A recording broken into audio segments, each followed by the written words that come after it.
Sveiki. Norėčiau pakalbėti apie natūralią atranką kaip dirbtinio intelekto optimizavimo algoritmą. Labai dažnai podcastuose girdžiu pastoviai šitą mintį, kad žmonės suformavo tiesiog gradiento žemėjimas, evoliucijos gradiento žemėjimas. Tai kas yra tas gradiento žemėjimas, pasiaiškinkim ir pažiūrėkim, ar tikrai galėjo žmonės susiformuoti ir ar natūrali atranka iš ties yra tas tiesiog gradiento mažėjimo.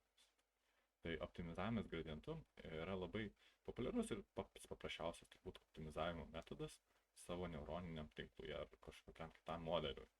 Tai mes turime tiesiog kažkokią tai funkcijėlę, mes duodam jam duomenis ir ji turi savo parametrus. Ir ta funkcijėlė ir vertina, kaip gerai mūsų modelis tiesiog su tais duomenimis elgesi. Jeigu funkcijėlę duodam įprastai, kuo mažesnė ta funkcijėlė, kuo mažesnį duoda skaičiuką, tuo modelis yra geresnis. Tai vadinasi tas loss. Kuo mažesnis loss, tuo yra geriau. Tai pavyzdžiui, jeigu atpažįsta 50 kačių iš 100 nuotraukų, kur yra katės, tai ten lossas, tarkim, yra koksai 0,5. Ir jeigu atpažįsta 100 kačių iš 100 nuotraukų, tai tas lossas yra 0, nes visiškai gerai atpažįsta viską. Ir čia tiesiog sudedam kiekvienai įvesti, kiekvienai, tarkim, katei per visus parametrus, kad gautų vieną skaičiuką iš viso to modelio. Tiesiog vienas skaičiukas parodo, kaip gerai tas modelis atlieka tai, ką mes norim, kad jis atliktų. Tai didelių kalbos modelių pavyzdžių yra tiesiog tas loss funkcija, yra kaip gerai modelis nuspėja sekantį žodį. Ir jeigu nuspėja labai gerai, tai šaunuolis GPT, jeigu nuspėja blogai, tai ne kažką. Tik tai, ką jie daro, tada jie nuspėja sekantį žodį, tada parenka tą sekantį žodį ir tada iš tų žodžių nuspėja sekantį žodį ir taip jie generuoja. Tai yra generuojamas dirbtinis intelektas. Na, čia tokia paprasčiau, tiesiog klasifikavimą. Tai kaip veikia viena iteracija, tai yra tiesiog mes turime kažkokius modelio parametrus ir mes juos šiek tiek paslenkame ten, kur atrodo mums geriau. Tai suskaičiuojam tos funkcijos gradientą. Gradientas yra tiesiog išvestinė, parodo, kur yra tiesiog kur yra stačiausia funkcijos vertė, kur man eiti, kad aš greičiausiai sumažinčiau tą funkciją. Tikriau padidinčiau tą funkciją. O kadangi atimu, tai aš sumažinau, nes aš noriu sumažinti tą f, kuo mažiau sumažinti. Tai pavyzdžiui, prasidedu čia šitais, aš suskaičiuoju gradientą ir kur man apsimoka labiausiai eiti. Tai aš painu šičia, ne? Panu lossas sumažėja iki 0,0. Adaptyvumas ir lossas nėra tas pats, tai adaptyvumas didėja yra gerai, lossas didėja yra blogai, mes norim atvirkščiai. Tai tiesiog lossas ir adaptyvumas turi tokį santykį.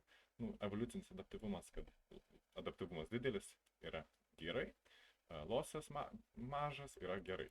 Tai iš esmės yra tas pats konceptas, tiesiog taip apverstas. Biologai taip galvoja, programeriai taip daro dalykus. Tai tiesiog mes paeinam čia, vėl susiskaičiuojam, kur mums geriausia eiti tą gradientą iš to taško. Ir čia tada paeinam, vėl suskaičiuojam, vėl paeinam, suskaičiuojam, vėl paeinam. Ir prieinam kažkokį tai lokalų minimumą loss funkcijos arba maksimumą adaptacijos funkcijos. Bet aišku, jeigu aš pradėsiu iš kito taško, nebūtinai aš atsidursiu tam pačiam maksimume. Aš galiu prieiti kitą maksimumą. Tai reiškia svarbu, kur pradėsiu. Ir jeigu aš jau atsidursiu tam maksimumą, aš jau ir nebe pakilsiu į kitą maksimumą. Reikės tiesiog iš naujo pradėti tą treniravimo procesą. Ypač dideliuose labai dimensijose tas pasimato, kad tikrai nežinai, ar tu pasiekiai globalų maksimumą, tu tikriausiai pasiekiai tiesiog lokalų maksimumą. Bet dažnai tas lokalus maksimumas yra tiesiog pakankamai geras.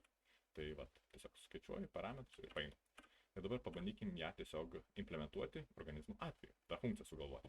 Tai tarkim, mes norim, kad gyvo tankis būtų vandens tankiui, turi kažkokį vandens gyvį ir nenorim, kad jis tiesiog ten plaukiotų paviršiuje vandens ir ten jis suvalgys kokie žuvėdros ar dar kažkas.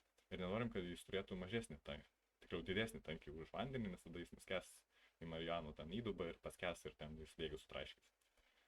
Tarkim, dar dalykas, kad jis norim, kad jis turėtų kuo didesnį paviršiaus plotą, lyginant su tūriu. Tai yra, norim, kad jis būtų plonesnės formos, kad galėtų gauti daugiau saulės, tarkim, tiesiog maisto medžiagų, o tūris koreliuoja su masę reikia išlaikyti, reikia maisto jai. Tai tarkim, norim, kad paviršiaus plotas būtų kuo didesnis to organizmo, kuo efektyvesnis. Tai dar, tarkim, mes norim, kad genas, tarkim, čia yra irgi kažkoks tai parametras genas, kad gyvo miego ilgis sutaptų su nakties ilgiu. Nes jeigu gyvo miego ilgis bus, pavyzdžiui, per didelis, tai jis tiesiog neišnaudos dienos pakankamai gerai, galėtų imti resursus, galėtų valgyti saulės šviesą ir didėti, o jeigu per mažai miega, tai vėl jis tikriau, jeigu jis per mažai miega, tai jis gali ieškoti resursų nakties metu ten, bet jų tiesiog nėra ir jis vėl išnaudoti be reikalų resursus. Tai efektyviausia būtų, kad lygiai sutaptų, jeigu jis yra dieninis gyvūnas. Tai tą funkciją galim tiesiog padaryti tokią pačią paprasčiausią, yra tiesiog pirma eilutė kvadratu, antra eilutė kvadratu ir trečia eilutė kvadratu. Tada, jeigu noriu minimalizuoti šitą ir šitą, man užteks minimalizuoti tiesiog šitą funkciją. Kadangi visi kvadratai negali išsiprastinti ir jeigu minimalizuosiu šitą funkciją ir šitas turės būti mažas, ir šitas mažas, ir šitas mažas. Labai arti nulio. Tai dar ar galima pasamprotauti, ar ta aplinka keičiasi, nesikeičia. Tai šituo atveju mūsų aplinka kaip ir nelabai keičia, gali vandens tankis keistis ten per geografiniais laikotarpiais, geologiniais, bet druskingumas labai, to gyvo laikotarpiu mažai pasikeis, matematinis dėsnis tikrai nepasikeis ir gyvio nakties ilgis irgi ten labai minimaliai turėtų pakeisti, nebent gyvūnas keliaus. Tai paprasčiausia implementacija Pythone bus tokia, šitais turim tą funkciją, kuri duos mums vieną skaičiuką, tiesiog tai yra vienas skaičiukas. Tada pasimam šitos funkcijos gradientą, tai ji jau duos vektoriuką, kur mums reikia judėti. Praravinam. Tada, atrodo, mes pamiršom praranint šitą. Tada mes turim, pavyzdžiui, pradinį kažkokį gyvo parametrą, tai, nežinau, gyvo miego laikas, tarkim, gyvo tankis būkim 10, gyvo tūris 1, gyvo paviršiaus plotas, kiek čia bus, 3-4 ir, ne, kaip tik, 3-4, o čia, tarkim, 3. Ir gyvo miego laikas, tai, tarkim, kokios 3 valandas miego kitais. Ir aplinka vandens tankis 1 ir nakties ilgis 12. Ir pabandykim pažiūrėti, ką mes čia gausim. Tai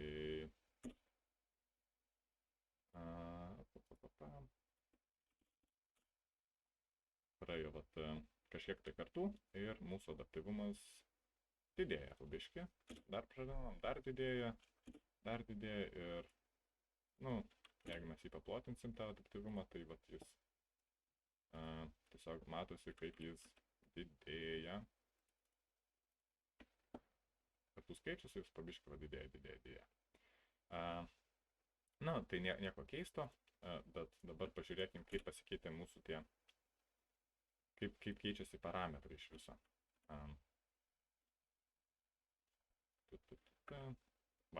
Matome, kad tūris mažėja, miego laikas kažkur ten vėl kažkaip keičiasi, viskas kažkaip susiranda vertę, kiti jau po to mažai keičiasi. Iš pačių keičiasi daug, o po to jau susiranda kažką. Tai pažiūrėkime, kaip mūsų pasikeitė. Tai gyvo tankis iš tiek tapo vienetu, tai labai kaip vandens tankiui. Gyvis pradėjo miego 12 valandų, šaunuolis, turi gerą miego režimą, išsimiegos šaunuolis, o gyvo tūris už kartą biškį padidėjo, tikriau sumažėjo, o paviršiaus plotas padidėjo. Tai kaip ir norėtume, kad jis būtų. Aišku, galim prarandyti dar daugiau kartų, tarkim ten 100 kartų, 1000 kartų dar prarandykim. Pažiūrėkim, ką mes gausim. Tai veikia. Pasiekė kažkokį maksimumą ir atrodo jau nebetobulėja daug. Pažiūrėkim, kaip atrodys tas mūsų. Aha, kilo, tada staigiai užkilo ir tada vėl pasiekė kažkokį maksimumą ir praktiškai neapsikeičia tas adaptyvumas. Tai galim pamatyti, kad iš ties pasiekė kažkokias tai vertės ir daugiau niekas nebesikeičia. Galim pažiūrėti. Tai iš ties, tiesiog gyvo tūris tapo 0. Tai jis toks susiplojo į be galo ploną lapą, kad efektyviausiai tą saulę gautų. Ir kiti parametrai nepasikeitė. Tai čia iš esmės vyko tiesiog iš ties gradiento žemėjimas. Tai tarsi yra tas pats, kas paleidus kamuoliuką, jis tiesiog nuriedėtų į apačią, į tą didesnį adaptyvumą.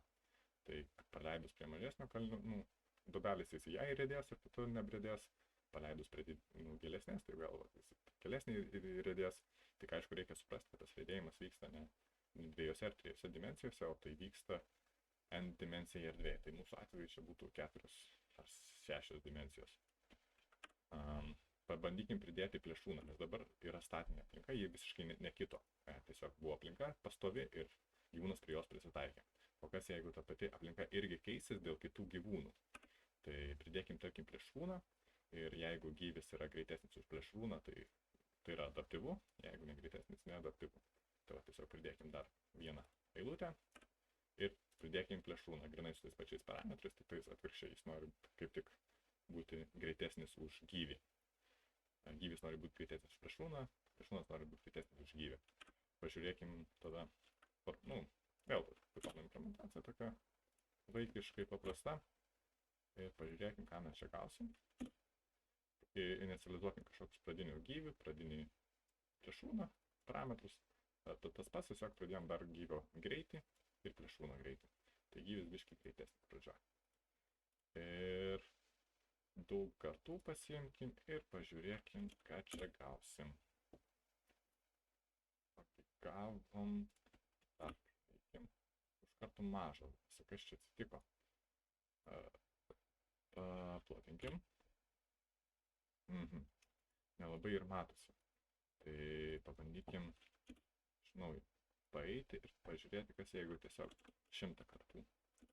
Kas ten įvyko, tai matome didėja gyvio adaptyvumas ir didėja plėšrūno adaptyvumas. Dar paeikim ir tada pradėjo gyvio adaptyvumas mažėti, bet taip pat po to seka ir plėšrūno adaptyvumas mažėja. Tai jau nebėra taip paprastas grafikas, iš pradžių padidėjo, o po to pradėjo mažėti. Ir ten tam tolimam grafiką matė, kad vėl sumažėjo iki 0 beveik tas adaptyvumas. Ir pažiūrėkim, kas čia vyksta. Ogi vyksta štai kas.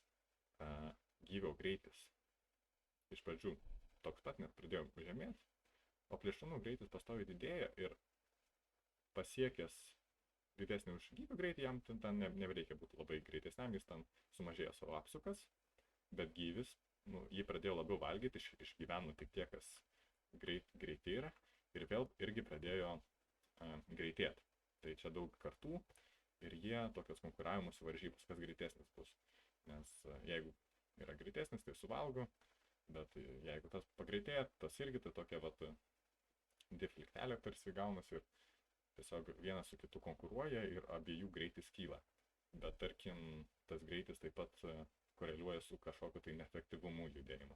Dabar neimplementavau, tiesiog šiaip gavosi, bet galima sugalvoti, kad jeigu labai greitai ten gyvūnai, tai gal nėra efektyvus tas judėjimas ir negali ten iki begalybės greitėti, aišku, gyvūnai. Tai turi kažkur sustoti. Bet realiam gyvenime tai būtų atsitiktinis procesas, būtų labiau toks, nebūtų tokia graži tiesė, būtų daugiau toks kaip atsitiktinis Brauno judėjimas tiesiog, bet dabar matematiniam paprastam modeliu galime tiesiog turėti tolydžias funkcijas. Tai tiek mano pristatymas kaip ir baigėsi. Ačiū už dėmesį. Tai pristatėm, kad evoliucija iš esmės gali būti apibrėžtas kaip paprasčiausias dirbtinio intelekto stochastic gradient descent organizmų.